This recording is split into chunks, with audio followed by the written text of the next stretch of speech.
In today's video, I'm going to teach you how to add $ to Excel formula. Go ahead and launch Excel on your device. When it opens, you will usually see a blank grid of cells along with the ribbon at the top that has tabs like Home and Insert. If you see the Start screen with recent files, that is fine too. It just means Excel is ready and running. Now create a new workbook or open an existing one. If you start a new workbook, you will see a sheet named Sheet 1 with empty cells.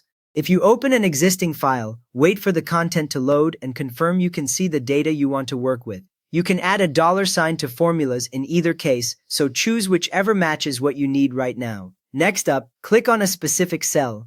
This should be the cell that already contains a formula, or where you want to add one that will use the $. When you click, the cell gets a bold outline, and its address appears near the top left, like A1 or C10. A quick tip here, if the formula is already in another cell, you can click that cell instead, so you do not need to retype the whole thing. With the cell selected, click inside the formula bar. The formula bar sits directly above the column letters, and it shows the full formula for the active cell. Once you click there, you should see the cursor blinking inside the formula text. This makes it much easier to place the $ exactly in front of the column letter, the row number, or both.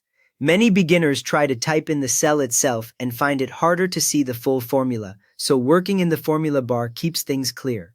After that, type the $ symbol directly in the formula bar and click off the cell to complete. Use the $ where you want an absolute reference, such as before the column letter, before the row number, or before both.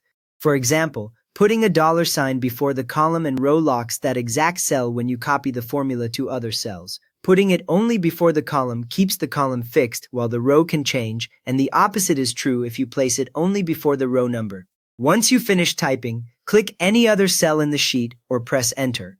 You will see the updated formula still working, but now the references with the $ no longer shift when you copy or fill the formula to other cells. You have now learned how to open your workbook, select a cell, and add a $ directly to an Excel formula to control how it behaves when copied.